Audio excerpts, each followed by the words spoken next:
important to just stay put and wait it out. Patience is very, very important out here in the bush.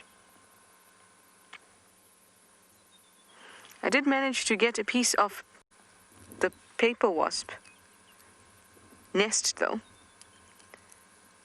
Hopefully the wind will be kinder to me this time. I think I might have to use something to weigh it down.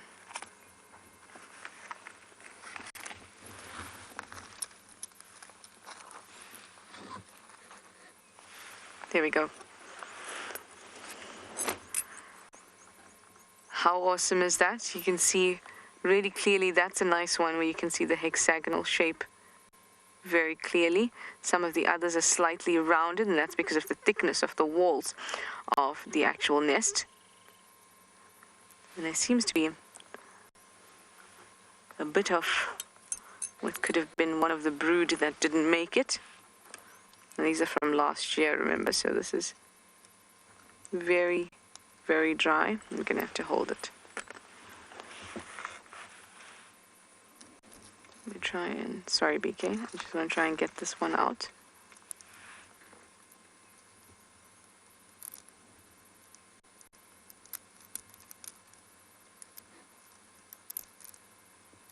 Ah, did a fantastic job there. The wind is now going to take it. Let's see if I can empty that. There's a little bit of what is developing, or what would have been the chitinous outer layer that insects have developing. But obviously this one in the brood did not make it out. There we go.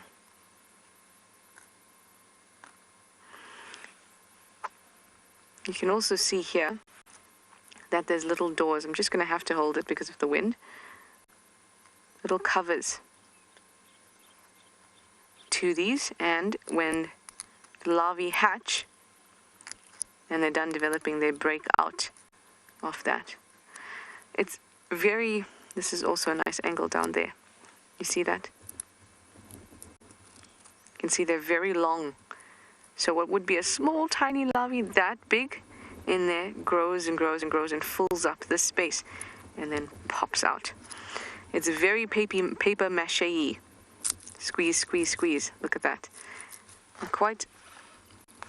It's quite strong as well.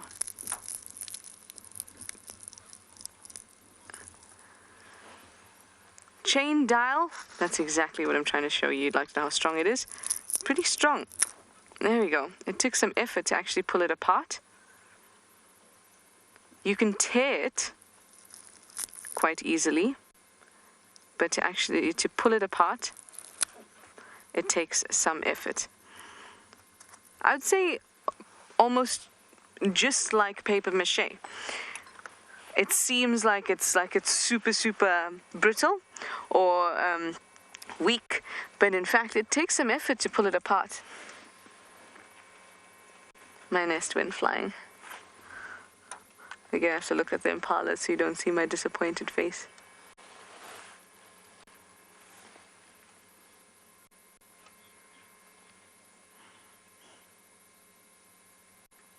Do you know what would make me feel better about the wind taking most of my segments today, Impala? Do you know what would make me better?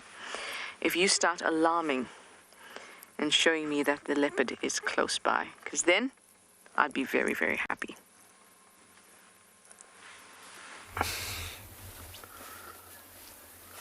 Well, Trish, you need some predators there to make your Impala's alarm call.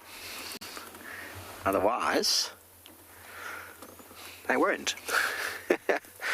Well, our lions have spotted some Impala in the distance on the open area. We can't see them from where we're sitting, but it's a little bit too much of an ask for them, really.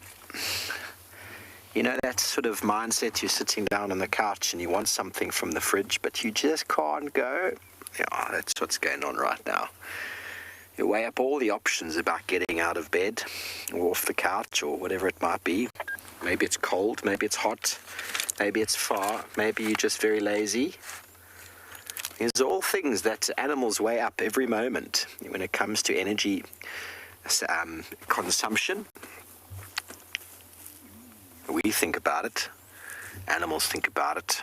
What is the energy expenditure that's going to require for me to move all the way across there in the heat of the day to catch animals that are very vigilant in an open area. A lot of energy. We're feeling the heat now. We've been sitting here in the sun for some time, and the sun is well and truly broken through the cloud. And we're going to need to find some shade soon before we start to burn.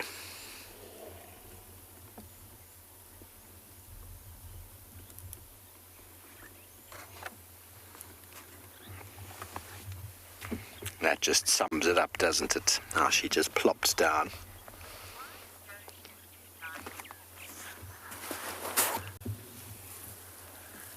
The bigger backer lions actually do have different color eyes. If you look at this individual in front of us, he's got very yellow eyes.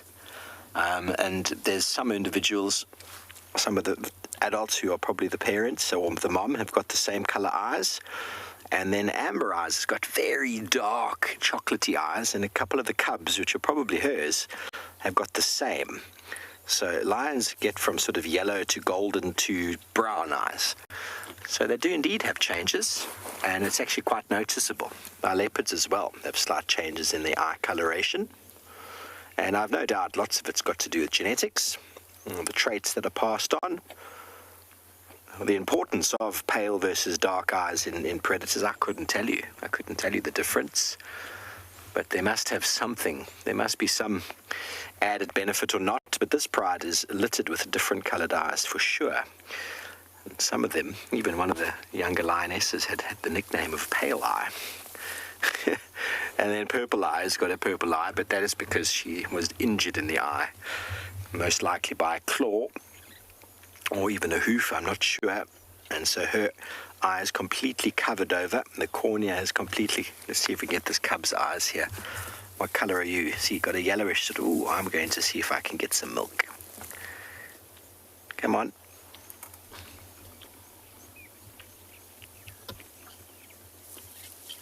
I had some pale eyes there. But some of the young cubs have got very dark brown eyes.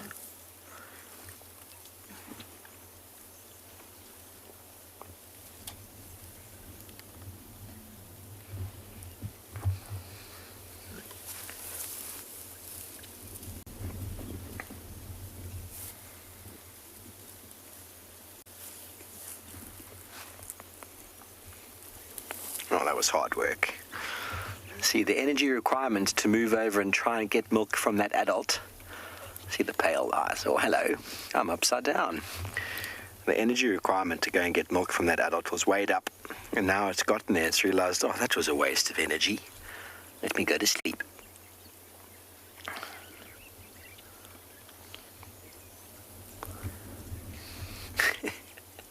Well, the whole world of this young lion seems to have turned upside down.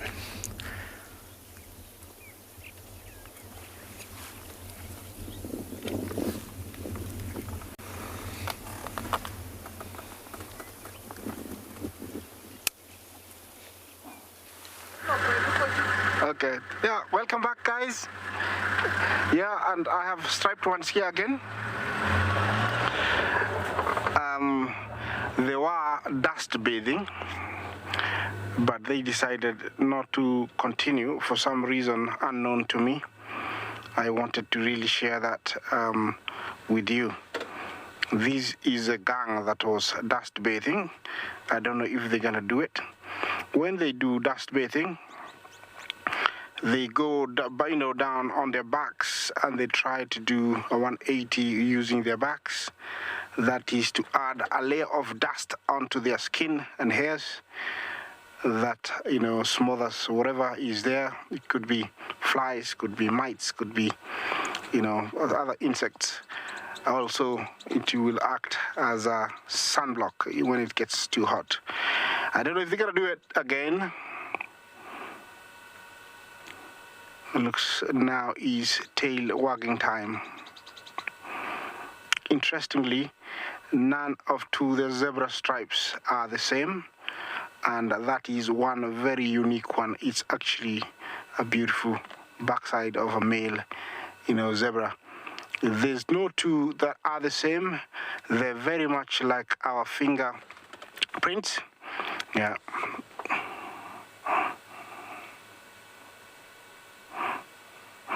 Monica, of these three, he is definitely not, because he is a male. But zebra females, especially when they reach an age where they can conceive or carry a baby, they're always pregnant. They'll never be, go without being pregnant. They usually are suckling and they are pregnant, so they're always pregnant. And it's one unique adaptation for the zebra. It is not pregnant, it's just very full, and they have these big bellies, the zebra. That's why, it looks very pregnant. Unique part of zebra is that when a female is suckling, it will come into season, and so it will breed. And as soon as it drops the young baby, it will, the young foal, it won't take long for it, to come back into season. That's why they're always they're suckling while they're carrying another one. That's a beautiful pose. Look at that. Look at the stripes.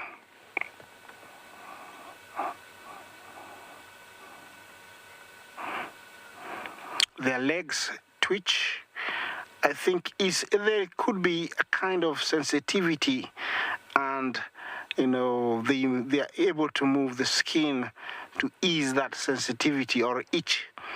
But it's something can be corrected. I'm not 100% sure if that's the correct answer, but I think it's sensitivity, and so they twitch their skins to ease the sensitivity in the skin. Look at the legs. Look at that pattern. It's really, really beautiful. Look at that. Yeah, very unique.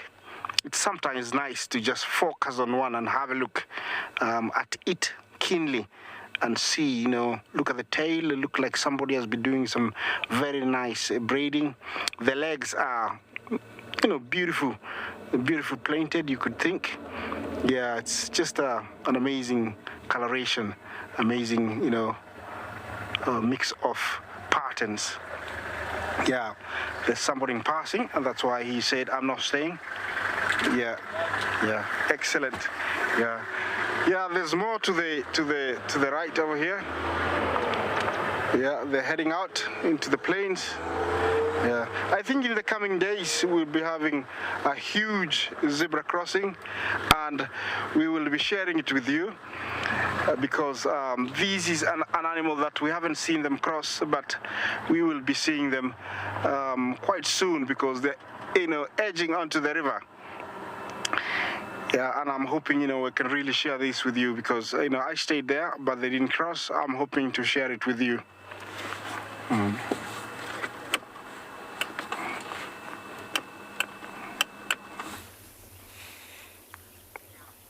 Thanks, Isaac. Welcome back to Simbambili, live with us here with our Umkuhuma Pride. And our little upside-down male lion is enjoying mum as a pillow. It's hard sometimes to tell who mum is in lion prides because, they're all very social. There's lots of love shared amongst each other, and the cubs will suckle. Oh, having some dreams. Cubs will suckle from any of the females that are lactating. But probably the eyes are a good giveaway because one of the other cubs popped its head up a little while ago. It's gone down again now, but had the darkest eyes. That one over there had the darkest eyes in comparison to this one. But they were all having some very nice little lion dreams.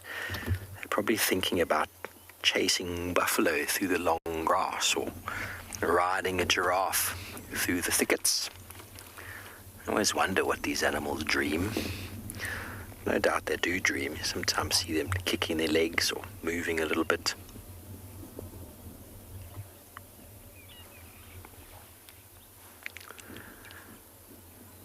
But as said before, it has gotten very hot.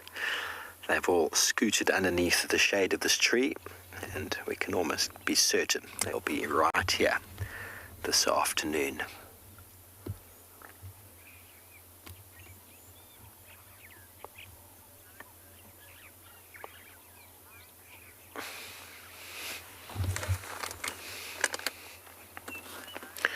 Mobo, I've no idea. I don't think so. If you want to know if animals' eye coloration changes in the atmosphere, I'm not sure.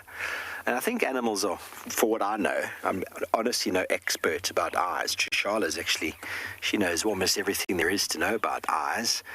But I think that the coloration doesn't change. I mean, I know my eyes change depending with my mood, but I've never noticed an animal's eyes changing.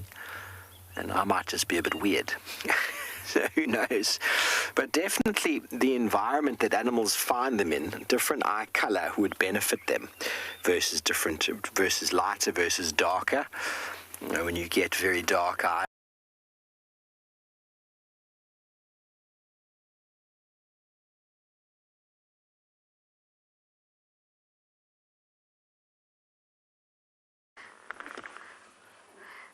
But at least we have this wonderful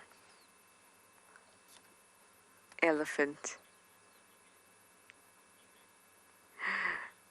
Yay, yay. Sorry about that, guys, but we do have this lovely elephant. I was just thinking to myself, I haven't seen any elephants today. No day of mine is complete without an elephant, or a herd, preferably. This is a gorgeous specimen right here.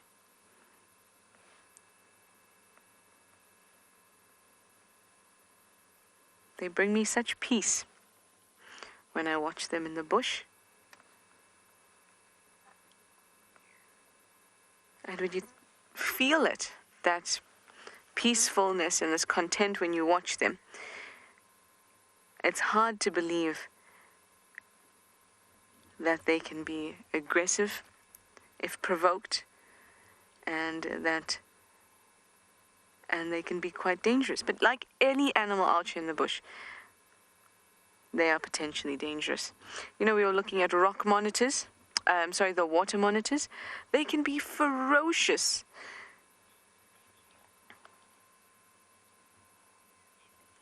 Beverly, you'd like to know if the matriarch in an elephant herd is always the oldest. Not necessarily. Generally, it is the oldest because it is the most experienced cow. But it doesn't have to be. There could be other cows that are as experienced but not as old. That could be the matriarch. And there may be cows that are fitter and healthier that would take over the matriarchy from an older cow that may be at the end of her life and is a bit weak and old. But her experience contributes to the herd's overall survival, even if that experienced cow is not the matriarch. So what is most important in the herd is, of course, to have this matriarch, so there's this leadership, but that there are multiple cows in the herd that are experienced and that they can learn from one another. So it doesn't necessarily have to be the oldest female, but because of experience, it generally is. Hello, little. You've come to see Mum.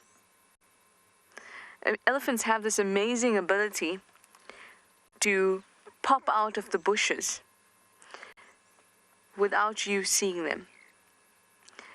You'll see one elephant, and then you can know that there's others around, but you may only see them once they reveal themselves to you. And that's because of their gray color. It works so well in the bush.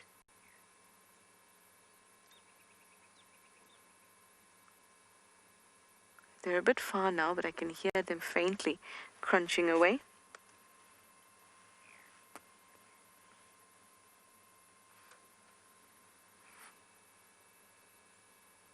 I'm very sure there are quite a few of them in that drainage. There's a nice little size comparison. Now, when a calf is 1 year or under, it can fit underneath the belly of Mum. At about 2 years, it cannot anymore. And this little one looks between, I would say, 2.5. If we have a look at the tusks, their little tusks start to poke out. Do you have any little tusks yet? Not quite. Around 3, you're going to get those tusks poking out. Between 2 and 3, but closer to 3. Oh, something interesting is down there.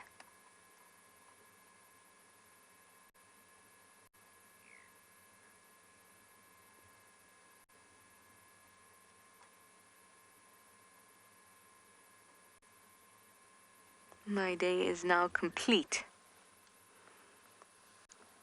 after seeing these two.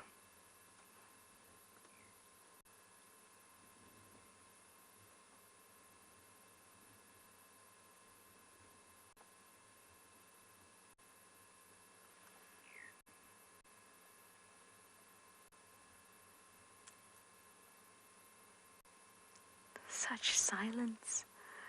I love it. So, so peaceful.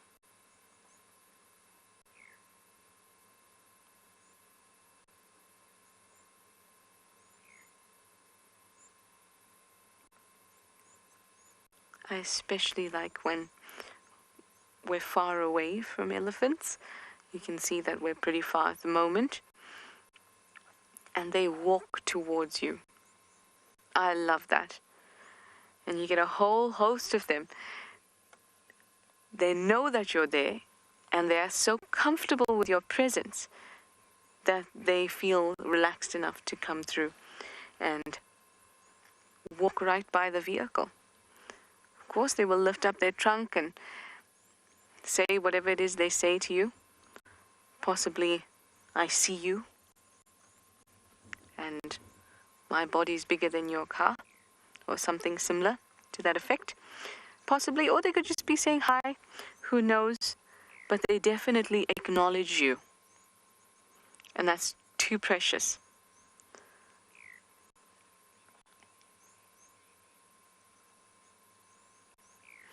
I am gonna stick around with these guys and enjoy the rest of the morning.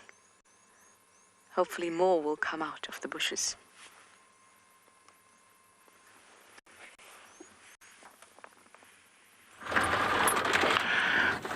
All right. In the Masai Mara, different location, different zebra.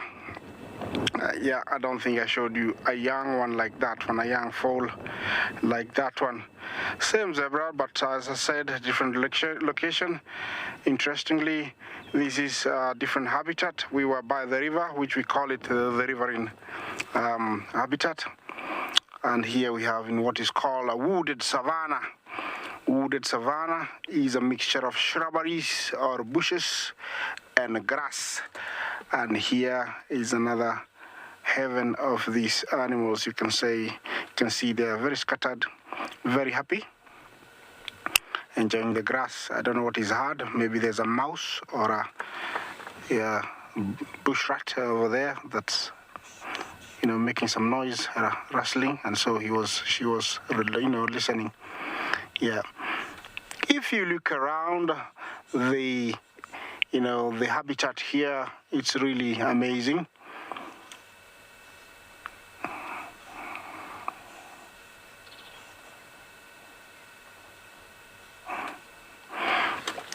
Penny, very nice question.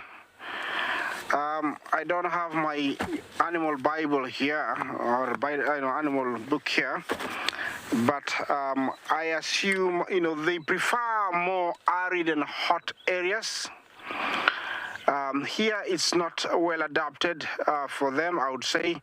The soil here are clay soil or cotton soil, which is not adaptable for them to dig. So I would be lying to you to tell you that, I think they're here. No, but somewhere in Kenya, yes, I stand corrected.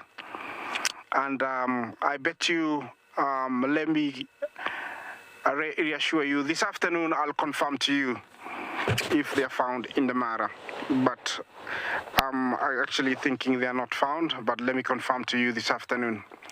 Penny, please, excuse me.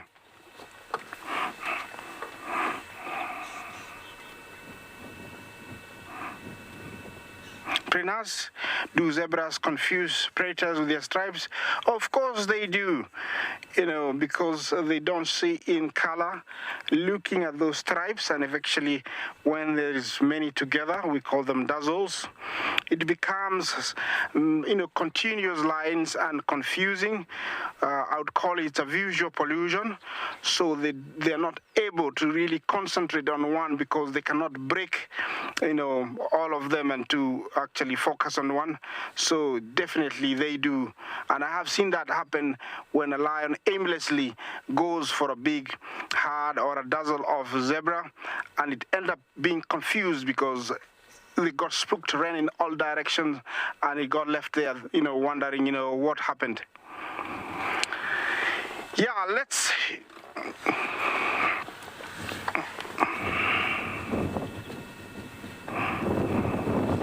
Maribel, yes, they are born with their stripes. You ask if the zebras are born with their stripes. Yes, they are born with their stripes, but they are much faded. They are lighter. They start, brightening up within a few hours, and in days they're actually quite bright, black and white. Yeah, there's more zebra at a distance, all happily wagging their tails. Look at the patterns, like I was mentioning earlier. Each one of them is very unique. Oh, beautiful. And here, remember, they are native to these habitats. They have been here over the years, so, they are not introduced. I would like to share with you, if James shows us the landscape around us as I move on to a different location. Look at that. We have a nice forest over there. A good place for predators to hide. In the back is the Olololo Sirius Escarpment, and some line of trees. It means there is water there. Yeah, this is the kind of sight that I see every day here, and I am very grateful to be sharing it with you. Look at that, beautiful place. That is something that we're all very appreciative of, that we get to be in the wilderness every day and see these wonderful animals. Of course, Isaac is up at the Masai Mara, and that's especially special. But every part of the bush has its own unique place in all of our hearts. Hopefully, from watching us, being out here with us, it also has a space in all of your hearts. Well, this elephant has gone to a termite mound, where it's obviously found something very tasty, because it hasn't moved from there in a bit. Now, termites are very good for the soil. They aerate the soil. They also have fungus gardens beneath the mound that can be very nutritious for the soil. So the vegetation that grows around a termite mound is usually the first that's taken.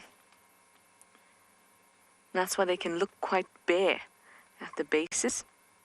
It's not because nothing grows there, but because that which grows there is that which gets taken first. Obviously, there's something great there for the elephant. Can you see in the top left corner, there's a lilac-breasted roller hanging around? As the elephant walks, it flushes. Even as it moves and eats and moves its trunk around, it flushes out insects that this lilac-breasted roller would be after.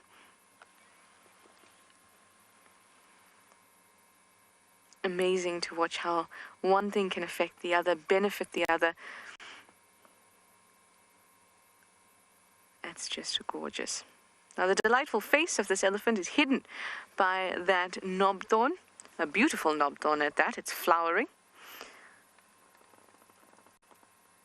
Stunning. How lovely. We see a bird, an elephant, and these flowers all in one. This is just gorgeous. Well, I think we've had a wonderful drive out. We've gotten to see the lions, lots of elephants, lots of the small things, the antelopes, and of course, trees that I just can't get enough of. And before you know it, you'll all be so used to the landscape out here. Well, thank you, everyone. It's that time for jumping on board for CGTN's Digital Safari.